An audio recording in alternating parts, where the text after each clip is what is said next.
নিজেদের নাম ঘোষণা করে দিলেই পারে। সব অবৈধ করছে, অনৈতিক করছে, যেটা আশা করা যায় না যে নির্দলীয় ইলেকশন তারা করতে দিবে না। আইনজীবীরা যদি বিচার না পায় তাহলে তারা জনগণের জন্য কি বিচার এনে দিবে আমি ঠিক জানি না। সুপ্রিম কোর্ট বার অ্যাসোসিয়েশনে আগামী 13 এবং 14 তারিখে একটি নির্বাচন অনুষ্ঠিত হওয়ার কথা সুপ্রিম কোর্ট বার অ্যাসোসিয়েশনে। এই নির্বাচনে বহু প্রার্থী অংশগ্রহণ করেছে, তার মধ্যে 40 জন প্রার্থীর নাকি তারা বাদ দিয়েছে। বাদ যে দিয়েছে তাও তারা বলেনি, তারা শুধু বলেছে যারা যারা ক্যান্ডিডেট তাদের ভ্যালিড মনে হয়েছে তাদের নাম তারা বলছে, কিন্তু কোনো স্পেসিফিক গ্রাউন্ড আমাদের বলেনি যে এই গ্রাউন্ডে আপনাদেরকে আমরা বাদ দিলাম। প্রাণ ফ্রুটো, সময় অসময় ফ্রুটোময়। যদিও তারা পরবর্তীতে কিছু প্রেস কনফারেন্স করেছে। আমি একটু আপনাদেরকে একটা কথা বলি যে সুপ্রিম কোর্ট বার অ্যাসোসিয়েশন নির্বাচন সবসময় নির্দলীয় হয় এবং এটা আমাদের গঠনতন্ত্রেও বলে দলীয় নির্বাচন হয় না। এখানে কোনো মার্কা থাকে না, এখানে মার্কাটা হচ্ছে আমাদের প্রতিটা প্রার্থীর ছবি, অর্থাৎ যে ছবি নিয়ে যে প্রার্থী দাঁড়িয়েছে তাকে দেখে মানুষ ভোট দিবে। সেখানে সুপ্রিম কোর্টের ইতিহাসের এই 70-75 বছরের ইতিহাসে এই প্রথম তারা একটি নিরপেক্ষ নির্বাচন না করে একদলীয় নির্বাচন করছে। আমি মনে করি যে অবস্থায় তারা চলে গেছে, নির্বাচন করে বাড়ির সদস্যদের কোটি কোটি টাকা নষ্ট না করে, লক্ষ লক্ষ টাকা নষ্ট না করে তারা নিজেদের নাম ঘোষণা করে দিলেই পারে, যেহেতু তারা এখন ক্ষমতায় আছে। এখানে উল্লেখ্য যে মাত্র 43 জনের মতো প্রার্থী যারা নির্দলীয় এবং নিরপেক্ষভাবে দাঁড়ানোর চেষ্টা করছে, তাদের সবার নাম নাকি তারা উচ্চারণ করে নাই। কেন করে নাই তাও বলেনি। যা কিছু ঘটছে এখন সব অবৈধ ঘটছে, অনৈতিক ঘটছে, যেটা আশা করা যায় না। স্বাধীনতার পর সুপ্রিম কোর্ট বার অ্যাসোসিয়েশন দেশের সবচেয়ে বড় একটা অর্গানাইজেশন, সেই অর্গানাইজেশনের আইনজীবীরা যদি বিচার না পায় তাহলে তারা জনগণের জন্য কি বিচার এনে দেবে আমি ঠিক জানি না।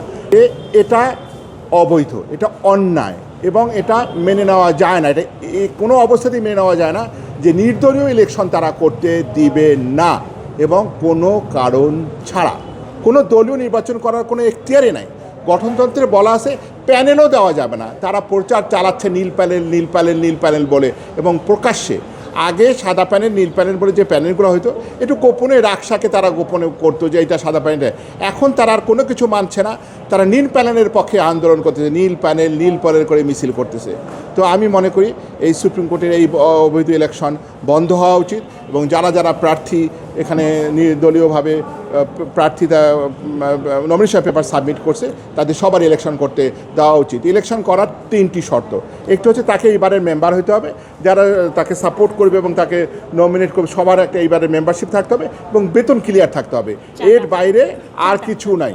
আগে যারা সভাপতি সেক্রেটারি ছিল, মাহবুদ্দিন খোকন ছিল 7 বার সেক্রেটারি, 2 বার সদস্য, 2 বার সভাপতি। রুহুল কুদ্দুস কাজল ছিল 2 বার সেক্রেটারি। বাদল ভাই যিনি ওনাদের এখন আইন বিষয়ক সেক্রেটারি হয়েছে, তিনিও ছিল 2 বার সেক্রেটারি। তারা সবাই ফেসিস্ট যুগের সভাপতি সেক্রেটারি ছিল। ফেসিস্ট যুগের সময় সভাপতি সেক্রেটারি যারা ছিল তারা কি ফেসিস্ট না? তাহলে তারাও তো ফেসিস্ট, জানি তারা ফেসিস্ট যুগের সভাপতি সেক্রেটারি হয়ে থাকে। এখানে ফেসিস্ট বা আনফেসিস্ট বলে কোনো কথা নাই। এখানে সবাই আমরা এই দেশের মেম্বার। কেউ কোনো আমাদের এবারে যে ইলেকশন তারা দিচ্ছে না, এটা আনহার্ড অফ। আমি মনে করি যে এই ইলেকশন আমি এখনও পর্যন্ত বলতে রাজি না যে তারা আমাকে ইলেকশন করতে দেবে না। আমি বিশ্বাস করি যে তারা আমাদের নাম ব্যালট পেপারে রাখবে।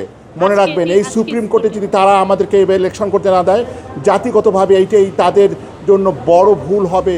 বর্তমান সরকার যদি এদেরকে উৎসাহিত না করে যে আমাদেরকে ইলেকশন করতে দেওয়া হোক।